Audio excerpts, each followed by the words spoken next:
Shalom Bapak Ibu Saudara yang dikasihi Tuhan. Seri pengajaran hari ini Rabu 17 Februari 2021 berjudul Berbuah 100 kali lipat. Dalam perumpamaan seorang penabur dikatakan dalam Matius 13 ayat 8 sampai 23 demikian. Dan sebagian jatuh di tanah yang baik, lalu berbuah.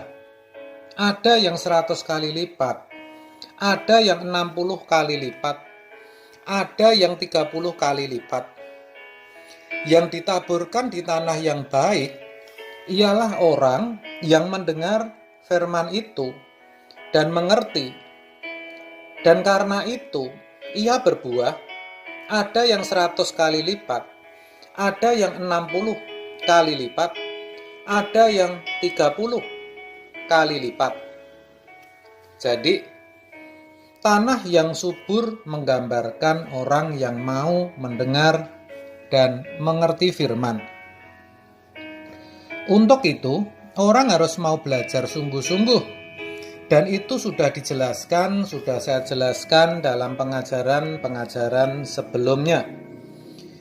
Di sini yang dimaksud mengerti ditandai adanya pertumbuhan ke arah kedewasaan rohani. Maka firman itu akan berbuah.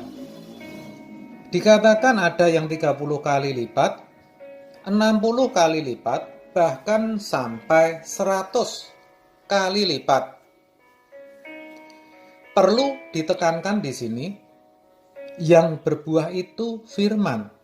Sekali lagi, yang dimaksud berbuah itu firman. Jadi, yang dihasilkan tentu adalah buah firman, yang adalah kehidupan yang serupa Yesus atau sempurna seperti Bapa. Hidup yang berkenan kepada Allah.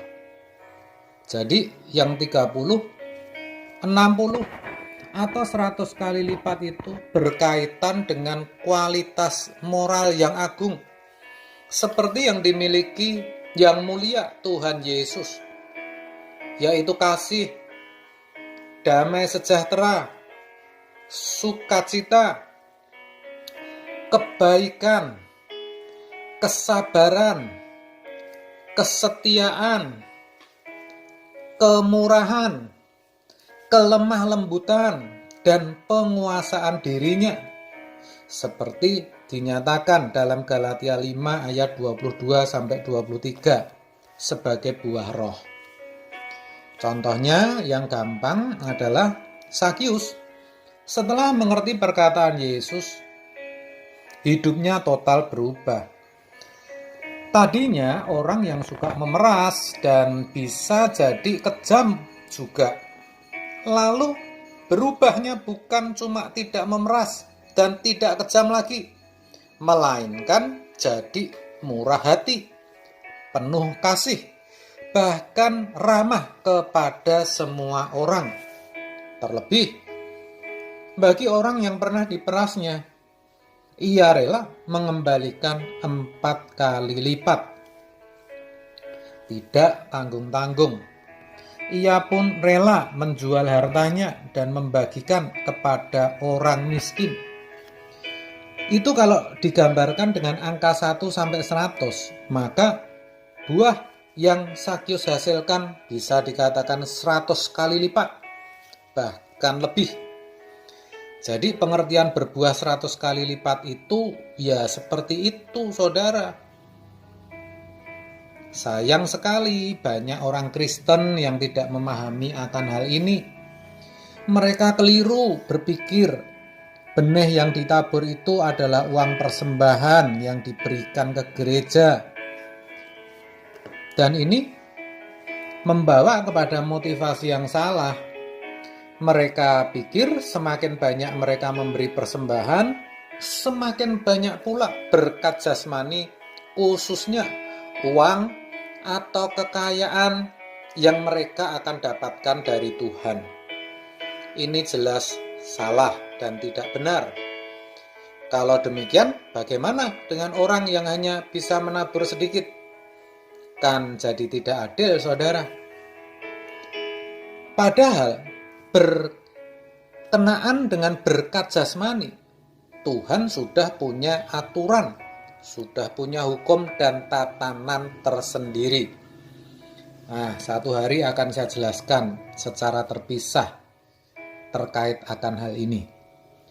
Pertanyaannya, kok bisa ya ada orang yang memahami perumpamaan benih yang ditabur seperti itu? Secara salah maksud saya.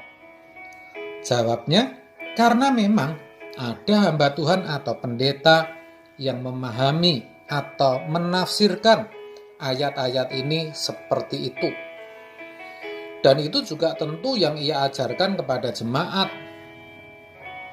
Pemahaman yang salah itu juga membuka peluang bagi hamba Tuhan tertentu.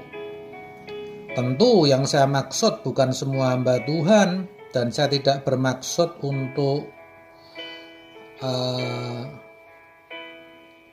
menyindir hamba Tuhan, bukan saudara. Ya karena saya sendiri kan juga hamba Tuhan. Tapi yang saya maksud adalah hamba Tuhan yang duniawinya masih kuat, yaitu mereka pakai untuk mengumpulkan dana bagi gerejanya. Ketika gereja membutuhkan dana untuk pembangunan atau proyek gereja lainnya, ketika butuh dana buat Natal, misi, diakonia, dan lain sebagainya, bahkan bukannya tidak mungkin dipakai sarana untuk memperbanyak pundi-pundi kekayaan pribadinya.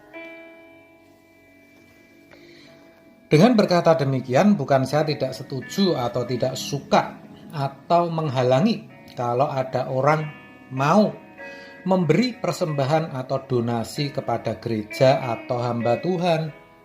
Tidak, saudara, sama sekali tidak. Tentu tidak ada maksud demikian, karena memang pekerjaan Tuhan itu butuh dana, dan saya tahu. Apalagi hamba Tuhan yang full timer tentu butuh biaya hidup, juga untuk operasional gereja. Sebaliknya, justru saya mendorong setiap orang percaya agar ambil bagian dan menyisihkan penghasilannya untuk pekerjaan Tuhan. Apapun itu, tetapi dengan motivasi yang benar, bahwa semua yang kita miliki adalah milik Tuhan dan seluruhnya harus kita pakai untuk kepentingan Tuhan. Dalam hal ini adalah salah kalau dalam kita memberi, kita berharap Tuhan akan membalas atau memberkati kita. Masalah berkat dari Tuhan itu tidak perlu lagi kita persoalkan, saudara. Kita harus percaya bahwa Tuhan kita adalah Tuhan yang berintegritas,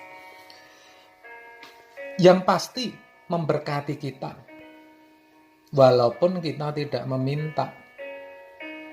Yang benar, kita ambil bagian dalam pekerjaan Tuhan. Begitu.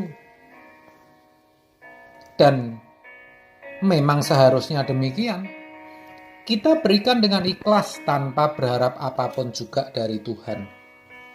Hal itu didasarkan bahwa kita ini milik Tuhan dan kita telah menerima yang terbaik dari Dia, yaitu keselamatan kekal.